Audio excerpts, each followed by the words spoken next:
fenomena kekerasan terhadap perempuan dan anak itu fenomenanya kayak gunung es, Pak. Iya. Ya, jadi munculnya di atas itu sedikit tapi di bawahnya banyak. Nah, ini yang kenapa jadi orang tidak berani untuk bersuara? Karena banyaknya penghakiman yang terjadi itu bukan hanya terjadi pada masyarakat itu tidak, tapi di dalam keluarga ataupun orang sekitar pun itu menghakimi saat mereka ingin bersuara.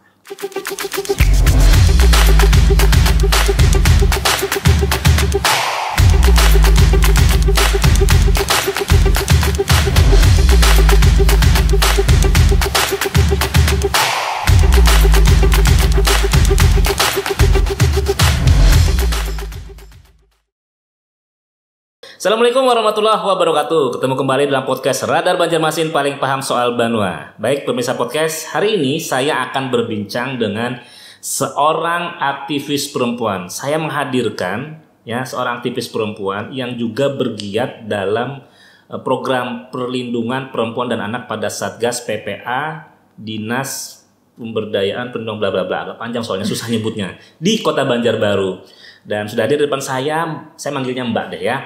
Mbak Gusti Hana Siti Fatimah. Iya, siap. Assalamualaikum. Waalaikumsalam warahmatullahi siang ya menjelang sore. Iya. Ya. Saya sebelum tag ini harus menghafal dulu namanya kan agak panjang. Dan alhamdulillah saya sudah bisa menyebutnya dengan lancar. Baik Mbak Gusti, terima kasih nih sudah hadir dalam studio podcast Radar Banjarmasin. Kami mengundang Mbak Gusti karena kami pengen tahu tentang all about female, perempuan ya. Karena Mbak Gusti ini juga adalah seorang aktivis perempuan yang banyak memberikan pendampingan, konseling, advis tentang hal about dengan anak dan perempuan. Kita mulai dari pengalaman dulu deh, sebelum saya bertanya lebih jauh. Bagaimana pengalaman dari sisi seorang Mbak Gusti yang bergerak pada aktivitas-aktivitas advokasi, pendampingan, konseling dengan dunia perempuan. Hal apa yang paling dirasakan sebagai seorang aktivis itu? Oke, terima kasih. Terlebih dahulu ulun sampaikan kepada Radar Banjarmasin atas kesempatan dan undangannya untuk kegiatan kita hari ini. Oke, kita langsung aja. Iya. Mungkin mengenai pengalaman apa saja yang pernah saya temui atau yang pernah saya dampingi itu sebenarnya banyak, Pak. Jadi kita lebih kepada pertama itu harus punya rasa empati. Empati kita menempatkan apa yang terjadi kepada korban, baik itu perempuan dan anak, kepada kita. Supaya apa? Supaya para korban tersebut itu mempercayakan jika dia bersuara, jika dia menyampaikan apa yang dia rasakan, itu dia punya rasa percaya ke kita. Nah, jadi kalau sudah punya rasa percaya, dia akan meluangkan apa yang ada di dalam hatinya atau ada di dalam pikirannya, bebannya, apapun yang dirasakannya itu dia langsung mengeluarkan itu. Oke, bicara soal pendampingan harus ada keterbukaan, membangun relasi psikologis yang saling menumbuhkan rasa percaya kan tentu sesuatu yang tidak gampang gitu ya. Pengalaman Mbak Gusti ini, para penyintas perempuan yang mengalami satu peristiwa traumatik itu yang paling memberikan satu kesan mendalam itu apa biasanya? Pak? Biasanya itu para korban itu memang susah. Jadi kita itu lebih kepada tadi empati, terus kita memposisikan diri kita lebih rendah daripada mereka.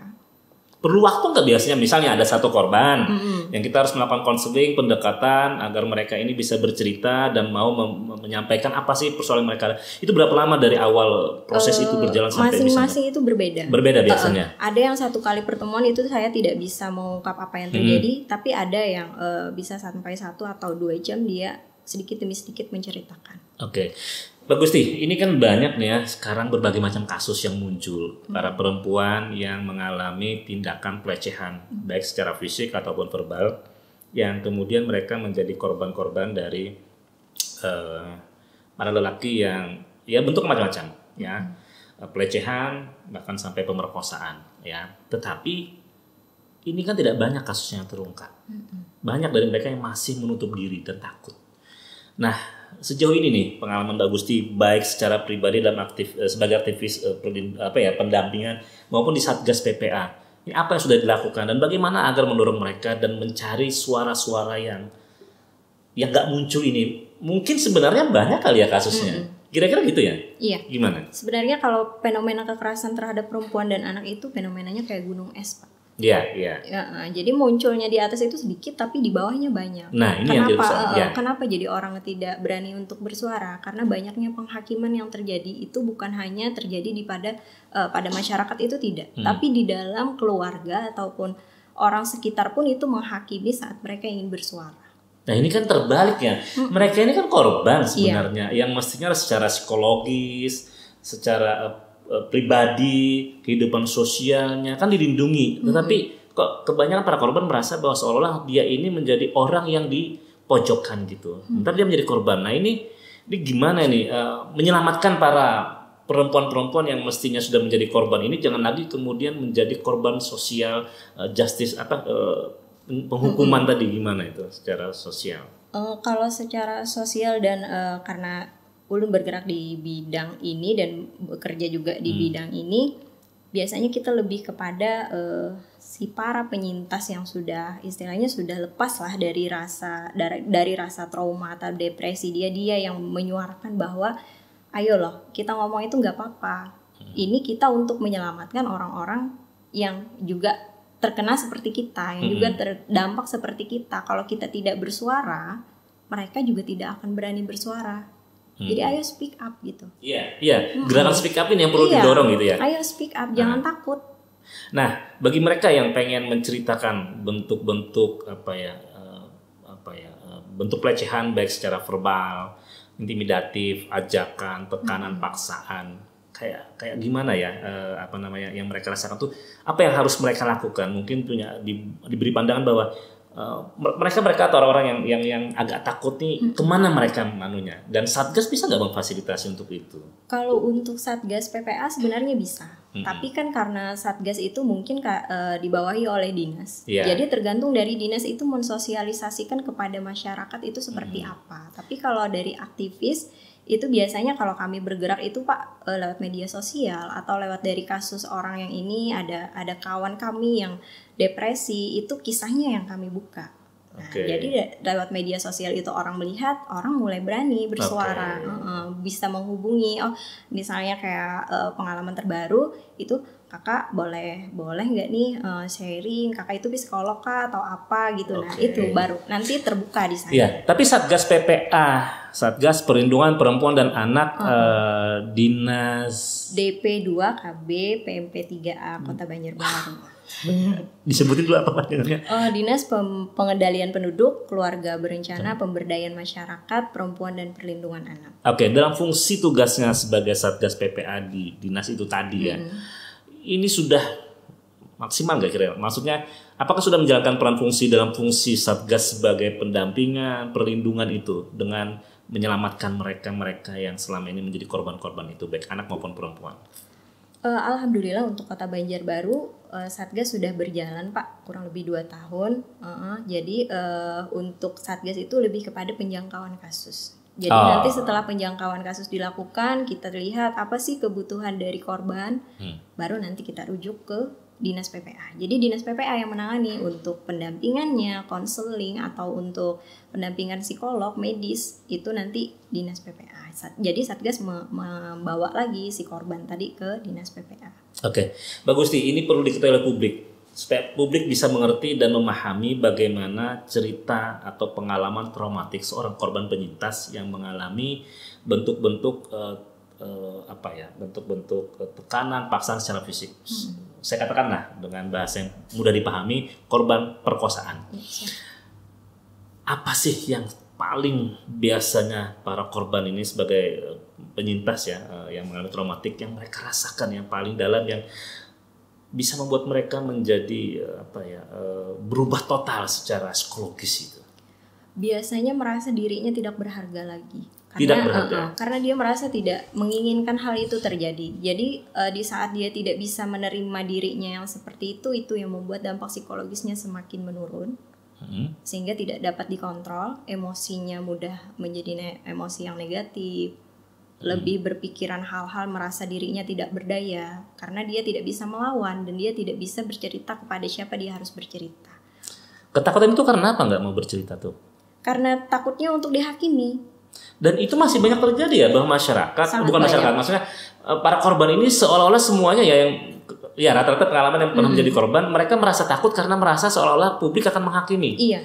Kenapa itu menjadi satu ketakutan dan menjadi sebuah justifikasi dalam dirinya sendiri bahwa publik akan menghakimi mereka sementara mereka sendiri korban dan memang seperti itu ke masyarakat kita ketika melihat para korban yang speak up ini justru menjadi orang yang dihakimi sebagai ya kamu juga sih mau kenapa mau begitu gitu ya. Biasanya seperti itu Pak karena juga kita masih pakai budaya patriarki itu kuat apalagi kalau kita istilahnya di Banua di perdesaan itu sangat kuat. Jadi kayak lebih pada jaka bahasa Banjarnya tuh ikam jua pang berpakaian kayak itu. Nah, ikam jua pang yang ketujuh banar apa atau di media sosial mengupload yang kayak itu. Nah, itu kan memicu padahal tidak seperti itu karena pelecehan seksual itu terjadi bukan karena mendasari dari pakaian ataupun dari cara dia berlenggak-lenggok berjalan atau apa itu tidak sebenarnya. Itu lebih kepada si pelakunya yang bermasalah kayak gitu.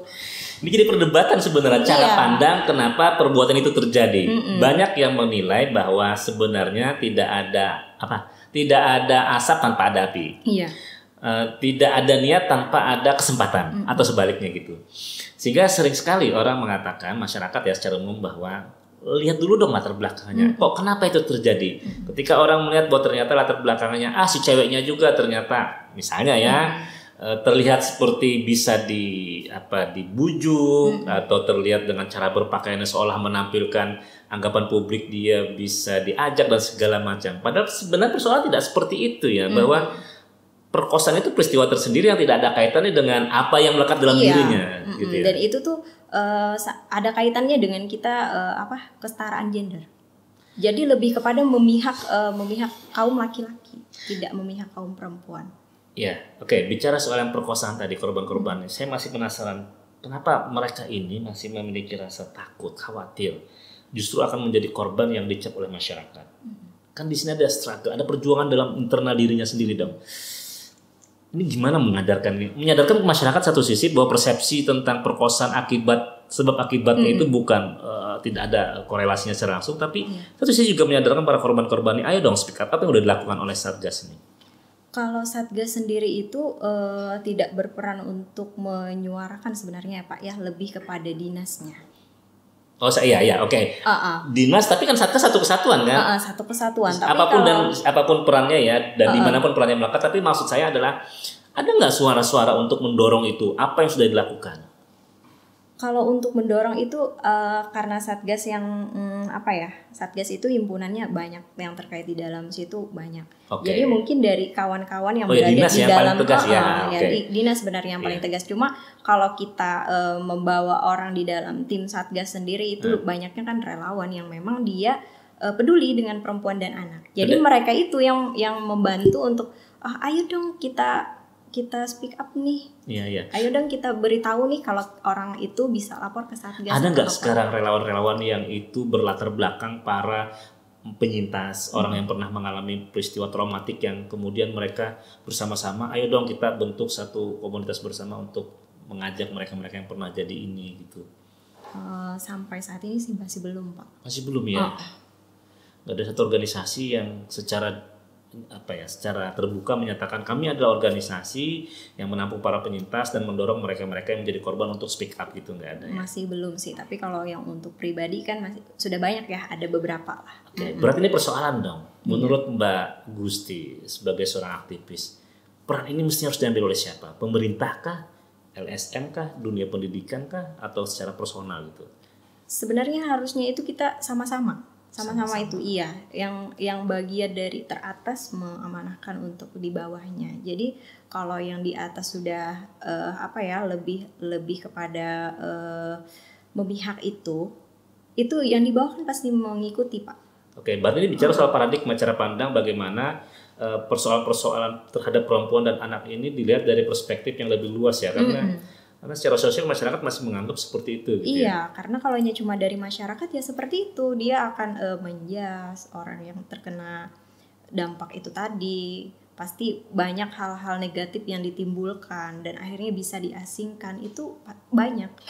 Ya ini akhirnya kayaknya terjadi pertentangan pandangan antara kaum atau kelompok feminisme ya, gender gitu ya, dengan kelompok-kelompok masyarakat yang masih tradisional, masih cara pandangnya dipengaruhi oleh budaya. Yang ini mungkin memandang sekarang berbeda perempuan yang dulu kan nggak ada yang, ya maaf misalnya tampil di media sosial yang memperlihatkan hal-hal yang agak sedikit sensitif lalu memuncullah. Nah, cara pandang ini kalau seolah-olah memberikan pembenaran bahwa ya wajarlah kemudian muncullah perkosaan, tindakan pelecehan karena perempuannya juga yang membuka diri. Sementara yang ini juga bilang kaum aktivis perempuan yang nggak ada hubungannya dong ini dengan itu. Ini kan persoalan berbeda. Ini kan tidak kriminal. Kembali kepada si laki-lakinya gitu, bukan karena si perempuannya yang ngubah, tapi laki-lakinya punya syahwat. Pandangan Mbak Agusti ini gimana nih? Benturan ini kan akhirnya menimbulkan orang-orang yang mestinya ditolong, diselamatkan pribadi, kejiwaan, psikologisnya untuk masa depannya. Ini malah menjadi korban. Gimana pandangannya? Kalau itu kenapa jadi biasanya masih membudayakan hal seperti itu karena ketidaktahuan. Iya, karena ketidaktahuan tidak tahu apa sih penyebab dari hal itu terjadi. Walaupun mereka melihat bahwa yang pemancing utama itu si pihak perempuan. Padahalnya misalnya dari laki-lakinya itu pasti ada penyebab. Hal itu kan tidak seharusnya dijadikan hal yang normal bagi laki-laki. Ya normal lah, misalnya normal lah laki-laki, namanya laki-laki lihat perempuan pasti kayak gini. Sebenarnya kalau laki-laki itu normal ya tidak seperti itu. Nggak segitunya juga kali ya kalau mau menyalurkan hasrat seksual. Soalnya kan juga banyak ya kemarin ulun juga ada Zoom dari kementerian itu kemarin itu pembicaranya Cinta Laura. Jadi kan dia juga bilang bahwa kalau cuma untuk busana kenapa orang sholat aja ada kan yang dilecehkan. Nah itu kan orang sholat tertutup gitu. Kenapa jadi harus menilai dari segi pakaian atau dari segi cara dia berbicara atau dia membuka bagian dari tubuhnya, misalnya dia memakai baju yang seksi. Kenapa jadi harus menilai dari itu kayak gitu. Nah, apa yang harus kita perbaiki ketika masyarakat masih memiliki cara pandang yang tradisional seperti itu, melihat sebuah kasus perkosaan ini lebih dari perspektif gendernya.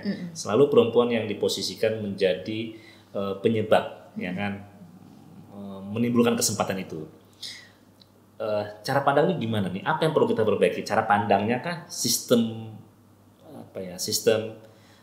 punishnya terhadap para pelaku kah? Misalnya ketika pelakunya parah, misalnya harus dihukum mati kah? Misalnya sama sekalian gitu.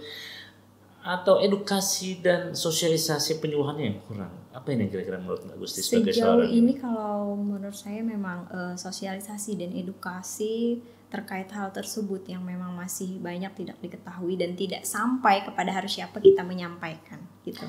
Kalau bicara soal sosialisasi edukasi yang paling efektif itu gimana? Apakah melalui jalur pendidikan formal? Misal perlu nggak sih pendidikan seks dan perempuan? Sebenarnya perlu karena, ya. Pendidikan seks itu harus dari dini supaya dia tahu bahwa apa sih ini laki-laki, apa sih ini perempuan. Tapi kalau bicara seks itu artinya pikirannya di kebanyakan kita mungkin ya menganggapnya seks itu identik dengan hal-hal yang sifatnya seksualitas, bicara tentang konteks relasi perempuan dengan laki-laki secara fisik gitu ya. Bukan pendidikan seks untuk memahami bagaimana alat reproduksinya kan? Iya, bukan. Sebenarnya bukan seperti itu. Lebih kepada siapa sih perempuan dan siapa sih laki-laki. Iya, pemahamannya gitu ya. Iya, pemahamannya. Tapi itu dia saya katakan orang banyak nih menganggapnya ketika dengar seks itu kan lebih kepada organnya gitu karena ya. Karena lebih banyak ketidaktahuan tadi.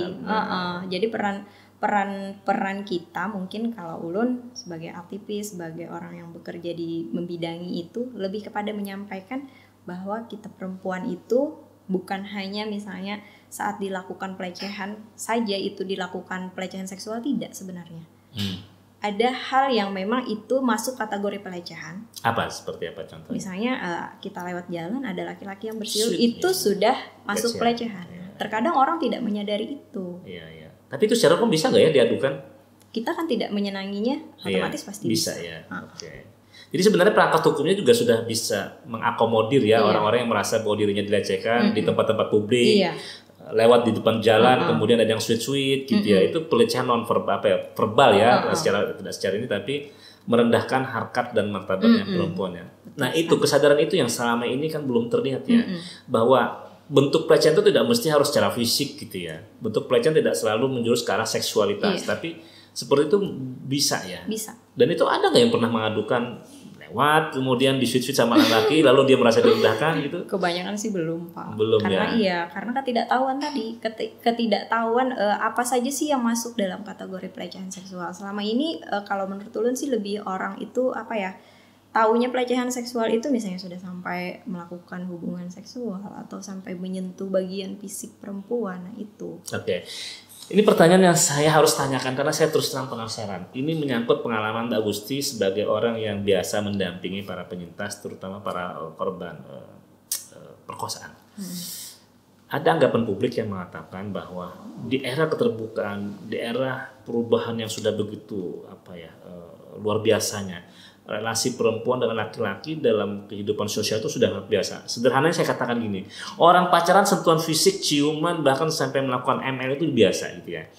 Sehingga orang lalu merasa malah justru bingung, agak merasa ketika perkosaan itu terjadi dengan saya membahasakan agak susah nih, menganggap bahwa perempuan itu gimana sih gitu loh. Apakah dia memang seperti tidak pernah sama sekali tersentuh oleh laki-laki atau belum pernah melakukan kontak fisik yang minimal misalnya apapun itu. Karena pandangan orang yang sekarang kehidupan itu sudah begitu terbukanya, lalu orang menganggap bahwa ini karena apa-apa gitu, bla bla bla gitu. Maksudnya seringkali korbannya dipandang sebagai objek penderita gitu. Nah, kebanyakan dari kasus yang menjadi korban ini dalam konteks bagaimana dia secara pribadi ya sebagai seorang perempuan yang menjadi korban, apakah memang dia sebelumnya belum pernah memang melakukan kontak secara fisik ataukah memang ada bentuk kekerasan yang memang yang sangat luar biasa sehingga lalu menimbulkan traumatiknya gitu. Kalau bicara dari latar belakang korbannya ini. Berbeda-beda. Jadi kalau misalnya si korban itu pernah dengan pasangannya kontak fisik, tidak masalah sebenarnya untuk hal itu kalau kita secara orang yang sudah di era canggih atau di era yang seperti ini. Tapi di balik hal itu, apabila dia dengan pasangannya dia tidak menginginkan itu atau pasangan meminta dengan kekerasan, dia tidak terima, itu juga termasuk kekerasan seksual. Nah, dari banyak kasus biasanya terjadi mereka-mereka yang speak up atau mereka-mereka yang minta bantu pendampingan, ini ada korban yang mengalami sudah menjalin relasi dengan pasangan terus mengalami kekerasan itu tadi, atau orang yang malah justru menjadi korban sama sekali yang tidak ada kenal dengan si pelaku dan segala macam. Ada korban yang memang dengan pasangannya dan ada juga korban yang memang bukan dengan kalau dilihat dari proporsi secara statistik, kebanyakan kalau kita bandingkan 1 dengan 10, banyak yang mana? Banyak yang bukan dengan pasangannya. Iya. Nah, bicara soal itu, ini kan banyak terjadi nih. Saya bicara kasus 2 kota, Banjarmasin, Banjarbaru. Ya, semua sudah tahu dan sudah menjadi atensi publik. Di Banjarmasin yang kemarin seorang mahasiswi ketika dia magang, Kemudian ada juga seorang pelajar yang terbaru di Banjarbaru, saya nggak sebut dinasnya, sudah tahu semua dan sudah terbit koran Radar Banjarmasin, juga menjadi korban pada saat dia magang. Nah, dua-duanya menjadi korban pada satu institusi yang berbeda, yang mereka berada pada kondisi yang mau nggak mau, suka nggak suka, mengikuti. Tidak berdaya. Bahasanya tidak berdaya, oke. Paling pas itu ya, bukan mengikuti ya, tapi tidak berdaya dengan sistem yang ketika dia masuk magang. Ini 2 kasus yang terjadi di 2 kota. Kira-kira nih menurut pandangan Mbak Gusti, sebenarnya mungkin nggak ya kasus-kasus serupa tuh ada gitu, tapi mereka nggak berani speak up kira-kira. Oh, banyak ternyata ya. Banyak. Ini luar biasa nih, kalau banyak ini sebenarnya harus menjadi perhatian dong. Banjarmasin, Banjarbaru, ini kaum perempuan nih banyak yang menjadi korban-korban. Enggak, ini serius nih. Banyak menurut Mbak Gusti ini ada cerita yang pernah didengar langsung dan itu pernah terjadi. Ada beberapa kasus ya, karena kategori banyak nih. Untuk kasus yang biasa sangat sedikit itu kan 2 atau 3 pun cukup banyak gitu ya. Beda dengan yang banyak terjadi, memang itu sudah terjadi lumrah gitu. Ini kan yang ini. Memang benar banyaknya itu ada pengakuan-pengakuan itu. Ada. Kenapa nggak? Tapi mereka memang tidak berani bersuara. Terkadang gini, misalnya emang akukah yang salah nih, kayak gitu. Kok dia nanya gitu, salahnya gimana? Dia seperti menganggap bahwa dia yang salah. Kayak apa ya? Kayak memberi ruang untuk orang itu memperlakukan dia seperti itu. Oke. Gitu. Oke, jadi banyak nih pertanyaan saya muncul. Bahasa dia seolah-olah memberikan ruang. Itu ada saya pernah baca dalam di Instagram ya, akun psikologis mengatakan seringkali perempuan ketika bersikap baik dan sopan dimaknai sebagai bentuk welcome dalam tanda petik. Lalu kemudian muncul ya pikiran-pikiran, keinginan dan rasa penasaran. Apakah itu yang dimaksud? Iya, betul kan. Jadi apabila perempuan itu ramah atau perempuan itu respon kepada orang tersebut, biasanya itu yang seringkali dimanfaatkan oleh, sehingga dia merasa bahwa ini seolah-olah muncul dari dirinya, padahal dia nggak berniat. Jadi di balik itu juga tidak sadar bahwa dia itu sebenarnya dilecehkan. Bentuknya seperti apa? Misalnya kayak aku siap nih jadi gitu iya. Padahal kan orang tersebut cuma sekedar jadi teman sharing atau apa. Tiba-tiba si pihak pelaku kayak welcome juga gitu, mau secara langsung kayak aku siap nih. Tapi itu kan secara verbal. Tapi kalau secara fisiknya ada nggak maksa-maksa cium-cium, raba-raba gitu? Biasanya kalau yang itu secara langsung itu banyak aja sebenarnya yang terjadi. Pengalaman ulun juga ada. Tapi ya dia gimana ya? Dia merasa itu ketidakberdayaan dan dia yang memang apa yang harus dia perbuat kayak gitu. Nah ini persoalan mestinya, karena ketika mengatakan banyak dan dengan mencontoh pada 2 kasus, ini kan pada situasi ketidakberdayaan karena mereka kan magang. Ini contoh kasus kita mengacu pada 2 tadi. Artinya yang harus jadi perhatian adalah bagaimana nanti jangan sampai kasus ini terulang. Bagaimana proses magangnya itu kan. Tadi kan bilang banyak nih tadi. Bentuknya mungkin yang paling lazim adalah bentuk-bentuk pelecehan secara verbal, ajakan, sinyal-sinyal dan lain sebagainya yang sebenarnya itu tidak ada hubungan sama sekali dengan magangnya. Tapi kan kita nggak pernah tahu, bisa jadi nanti malah justru mengarah ke fisik. Nah, kira-kira pandangan Mbak Gusti nih, kalau memang tadi dikatakan banyak dengan berkaca pada 2 kasus ini gimana nih mengantisipasinya nih? Kalau misalnya itu terjadi pada 2 kasus yang sama ketika dua korban ini magang gitu ya, nah, kan bisa jadi kasus itu nanti akan terus berlanjut juga gitu. Apa yang mestinya harus dilakukan ini? Mungkin antisipasi lebih awal itu dari kalau secara pendidikan ya dari instansi pendidikannya tersebut dulu memberikan memberikan kepada anak didiknya itu bahwa apabila terjadi ini harus langsung ngomong hal-hal yang tidak sepatutnya terjadi itu harus ngomong. Berarti harus dibekali dulu juga ya. Pembekalan lah istilahnya. Karena maraknya hal yang seperti ini itu yang harus kita lakukan untuk antisipasi di dalam dunia pendidikan dia. Kalau untuk bagian dari instansi atau apa dari pelaku nih misalnya kayak yang di Banjarmasin dan di itu itu kan dari kesadaran individunya sebenarnya. Mereka dikatakan tidak punya bekal hal tersebut, pasti punya. Nggak mungkin lah ya. Nah, jadi kenapa lagi nih kita balikan kenapa jadi sampai mereka seperti itu? Ya itu tadi karena si laki-lakinya yang bermasalah. Wah. Kalau seandainya si laki-laki dia yang bermasalah. Kalau seandainya dia itu tidak bermasalah seperti itu, dia kan tahu nih ini bakal terjadi kayak misalnya pemecatan aku nanti kalau ketahuan mestinya kayak gitu. Nah, itu kan secara mikirnya ini loh anak-anak. Ini loh tidak sepatutnya karena ini nih waktu aku misalnya dalam jam dinasnya aku atau dalam masa pekerjaannya aku tidak boleh seperti ini. Mbak Gusti pernah enggak melakukan komunikasi nanya secara langsung dengan para pelaku atau dengar cerita dari orang-orang yang pernah mendengar pengakuan para pelaku-pelaku ini? Apa sih yang membuat mereka itu jadi sampai melakukan? Mestinya dengan logika pikir yang rasional dia tadi seperti yang disampaikan, tahu dong saya pegawai, risikonya bakal gini, apa yang akan saya hadapi gitu ya. Toh kalaupun juga pengen kan tidak sampai melakukan hal yang seperti itu. Tapi kok seperti itu tuh apa yang itu biasanya dipengaruhi dari faktor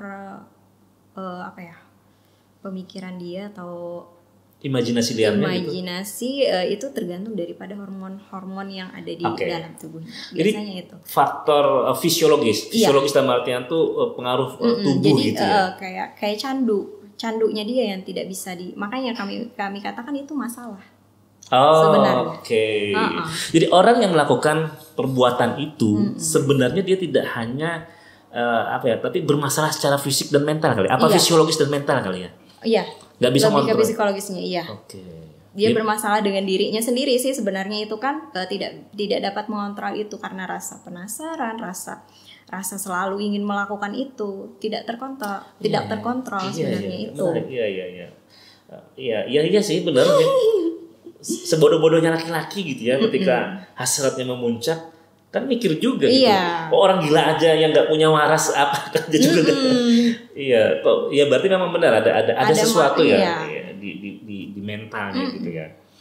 Oke ya, ini pertanyaan juga nih terkait dengan masalah cara pandang tadi kembali. Tadi disebutkan bahwa seringkali ketika perempuan berusaha untuk bersikap baik pada lingkungan sosialnya.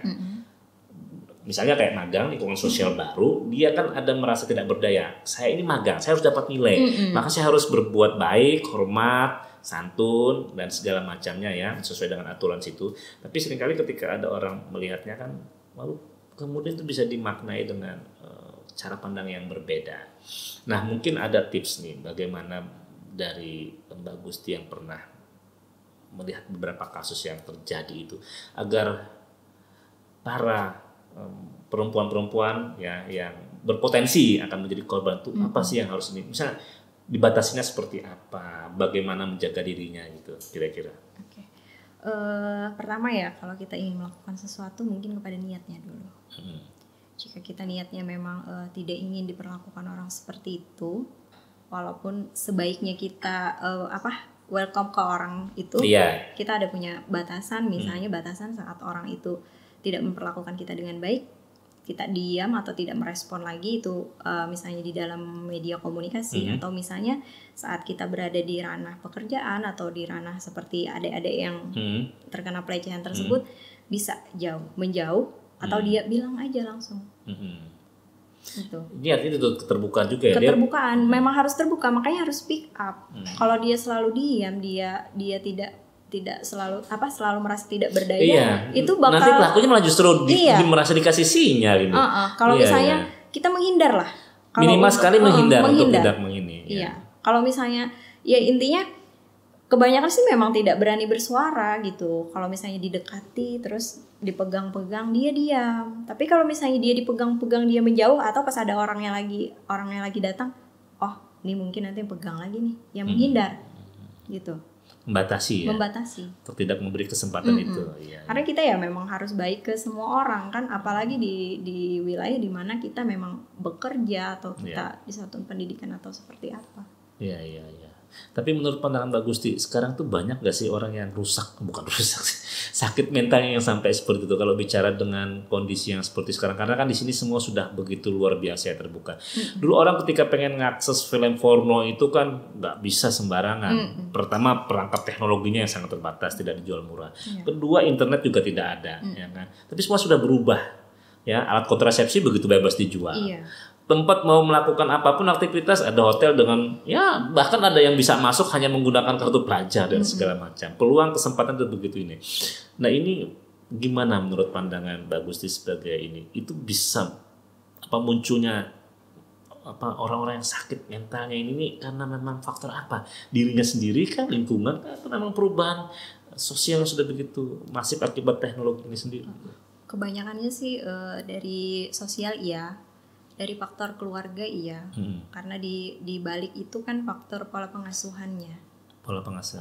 Kalau berbicara dari pola pengasuhannya itu seperti apa dulu? Kalau misalnya dari anak nih bisa atau diasuh dengan baik, dikenalkan dengan metode atau dikenalkan dengan teknologi itu dengan baik, dia tidak mungkin melampaui batasannya. Banyak anak-anak yang memang kecanduan gadget, terus dia sampai mengakses film porno itu banyak sekarang. Nah, sangat mudah sekali kan? Iya, karena apa? Kita lihat Latar belakangnya apa? Oh, orang tua yang sibuk dengan pekerjaannya sehingga tidak memantau apa sih aktivitas anak dengan handphone tersebut dari situ. Dan itu kan namanya kebutuhan biologis. Kalau seksual itu kan masuknya di kebutuhan biologis. Itu kan makin menjadi-jadi, makin apa ya? Hasratnya makin muncul gitu. Iya, makin muncul, makin banyak yang dia ingin tahu, rasa di balik dia melihat, dia penasaran, dan dia mau mencoba, keinginan untuk mencoba. Setelah dia mencoba, oh enak nih, dicoba terus. Dan jadi kebiasaan untuk mencoba itu sudah sangat terbuka luas dibanding ketika era 20 tahun lalu lah ya. Iya tadi orang anak-anak muda yang masih remaja gitu ya, yang baru akil balik, ya kan? Ketika dia mungkin apel dulu kan ada orang tua yang ngawasin, ada batasan jamnya, ya kan, untuk melakukan aktivitas yang jauh lebih jauh tuh rasanya sangat mustahil gitu ya. Tapi sekarang udah begitu mudahnya, jadi penasaran itu akhirnya bisa berlanjut tadi ya. Karena penasaran sudah dicoba, taunya pas dicoba suka terus lagi. Karena enak sih mungkin ya. Kalau nggak enak gak bakal orang sampai melakukan seperti itu ya. Iya. Dengan cara-cara. Tapi kalau dari kita pandangnya dari segi kekerasannya itu ya itu tadi ketidaknormalan si pelaku. Iya. Oke, ini tadi kita panjang lebar bicara soal perempuan. Sekarang mau tanya tentang anak karena Satgas sendiri kan perlindungan perempuan dan anak. Dalam kasus anak-anak, mungkin ini belum terdengar ya, tapi lama sebelumnya kita sering mendengar anak-anak juga bukan sering ada yang menjadi korban-korban dari pelecehan, tindakan-tindakan kekerasan seksualitas ini yang menjadi korban macam-macam gitu ya. Nah, biasanya anak ini benar nggak sih dalam banyak kasus pelakunya itu ternyata dulu juga pernah mengalami kasus serupa, atau memang itu juga karena ada faktor kelainannya juga? Mana yang paling dominan di kebanyakan itu? Kebanyakan memang dari si korban itu pelaku adalah korban.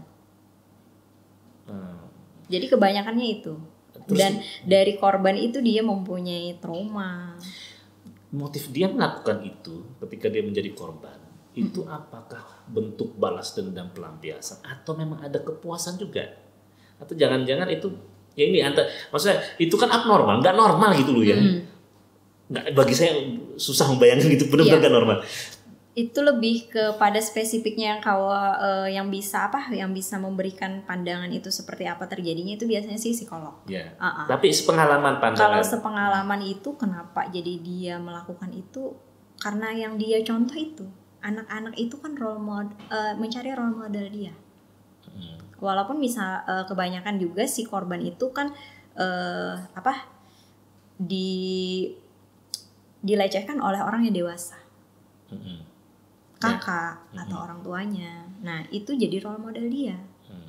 Dianggap tidak jadi apa-apa, tidak apa-apa nih kayak ginikan. Tapi ketika mereka sudah menjadi pelaku ya, yang mungkin yang pernah mengalami kasus itu di masa dia lalu, mengalami sesuatu traumatik, lalu kemudian melakukan itu setelah dia dewasa. Ya, dulu kalau nggak salah ada siapa yang cukup terkenal tuh, saya lupa namanya, cukup banyak korbannya. Motif yang sebenarnya, memang psikolog ya, tapi saya mau tanya dari latar belakang Mbak Gusti sebagai seorang aktivis, laki-laki ya yang melakukan kekerasan seksual terhadap anak-anak itu tadi faktor traumatiknya, balas dendam, atau memang ada kesenangannya juga sih gitu, traumatiknya ya? Ada trauma dan ada faktor kelainan. Faktor kelainan juga ya? Bisa sih, kalau faktor kelainan memang bisa terdeteksi dari kecil. Dan sepengalaman juga ada si anak tersebut dia dibesarkan oleh ayah sambung. Jadi ayah sambung yang dulu melakukan itu ke dia. Nah ini berarti kadang gini, kita dalam satu keluarga ya, kita nggak pernah tahu ibu, bapak, kakak, adik dengan orang terdekatnya mungkin keluarga ya, teman dan segala macam. Ini berarti menjadi sebuah pembelajaran bagi kita semua bahwa potensi itu sudah ada sejak kecil pada seseorang yang bisa menunjukkan kelainannya itu. Artinya kita ini dari sisi keluarga harus lebih aware juga dong ya terhadap fenomena yang bakal terjadi. Jangan-jangan nih anak kita ini punya bakat ini. ini punya bibit nih agak-agak kelainan gitu ya. Iya. Karena dia memang mungkin ada faktor role modelnya yang dilihatnya, ada faktor memang ininya. Nah ini gimana pesan dan saran kepada para keluarga ini? Kepada keluarga mungkin lebih belajar parenting. Parenting. Iya. Apa yang perlu dan paling mendasar sekali yang harus dipahami oleh orang tua untuk mendeteksi dan mencegah agar ini tidak akan terjadi di kemudian hari. Keterlibatan dari orang tua tersebut dalam pola pengasuhan anak. Jadi tidak dominan kepada ibunya saja. Biasanya kan ya karena kita masih di sini lebih banyak perempuan yang lebih mengasuh anak. Sebenarnya tidak. Apalagi untuk anak laki-laki diasuh oleh anak perempuan, alangkah baiknya itu bapaknya. Jadi kalau anak laki-laki ya mandi sama bapaknya. Iya. Oke. Perempuan mandi sama perempuan. Tidak dimandikan oleh si anak perempuan, tidak dimandikan oleh ayahnya. Tidak. Nah, dari pengalaman dan sepengetahuan Mbak Gusti nih, seorang orang tua ya yang harus mendeteksi dan agak sedikit aware dan bisa melihat pola-pola yang berbeda, cara-cara yang berbeda, tingkah laku, sikap, pikiran, perkataan yang itu udah menunjukkan gejala. Itu apa yang paling diwaspadai pada seorang anak? Mungkin dari kategori usia mungkin 7 sampai 15 tahun yang kita harus waspada nih si anak. Ini karena punya bibit misalnya cenderung cenderung orientasi seksualnya berbeda, menyimpang misalnya suka sesama atau cenderung malah justru apalagi itu misalnya. Apa yang mungkin ciri-ciri apa yang perlu diketahui oleh orang tua agar mereka punya pemahaman dan pengetahuan itu? Lebih kepada memperhatikan gerak-gerik atau cara dia berperilaku sehari-hari. Misalnya si anak tersebut misalnya kelainan anak laki-laki lebih cenderung ke perempuan. Itu seperti dia suka main mainan boneka atau dia lebih kepada kalau ada perempuan dia lebih nempel atau seperti apa. Tapi kebanyakannya sih biasanya itu memang dari kehilangan sosok dari ayah atau ibunya. Itu biasanya. Iya, ini agak rumit ya kalau bicara soal panjang jadinya. Ini lebih porsinya, emang lebih porsinya ada ke psikolog ya. Tapi saya nanya ini karena kan latar belakang Mbak Gusti sebagai orang yang bergiat pada bidang perlindungan perempuan dan anak. Ini kalau ditanya banyak banget sebenarnya jadi pertanyaan, tapi mungkin orang juga bosan. Next nanti kita bikin konten yang sifatnya lebih spesifik ya. Saya pengen sebenarnya bertanya kepada para korban-korban penyintas ya. Kalau ada peluang dan kesempatan mungkin saya bisa bertanya dibantu oleh dinas dan Satgas sendiri ini agar mendorong para perempuan-perempuan itu berani untuk speak up ya. Karena tadi Mbak Gusti bilang ternyata fenomenanya banyak gitu ya. Dan banyaknya saya nggak tahu kalau dari sisi angka apakah mungkin lebih dari 3 kasus, 5 kasus gitu. Tapi kalau banyak untuk sebuah kasus yang spesifik artinya memang ini menjadi satu persoalan yang patut mendapat perhatian dong, ya kan? Nah, mungkin terakhir kali ya pertanyaan ini karena ini saya udah dikasih sinyal nih sama operator ini ya. Mbak Gusti, kita ya masyarakat secara umum ya, bagaimana memposisikan diri terhadap fenomena kasus-kasus kekerasan seksual terhadap perempuan ini. Ini juga memberikan pemahaman kepada publik agar ketika ada perempuan yang menjadi korban tidak perlu atau jangan dihakimi. Nah, satu sisi juga bagaimana terhadap si korbannya ini. Kan mungkin banyak juga yang mengalami itu tapi tidak berani dan takut untuk ini. Nah, mungkin juga kepada para masyarakat secara umum, para laki-laki atau ya saya termasuk laki-laki ya. Maksudnya kepada masyarakat secara umum bagaimana terhadap fenomena yang harus dilakukan agar itu tidak menjadi terulang-ulang lagi. Pertama kita untuk korban. Ya.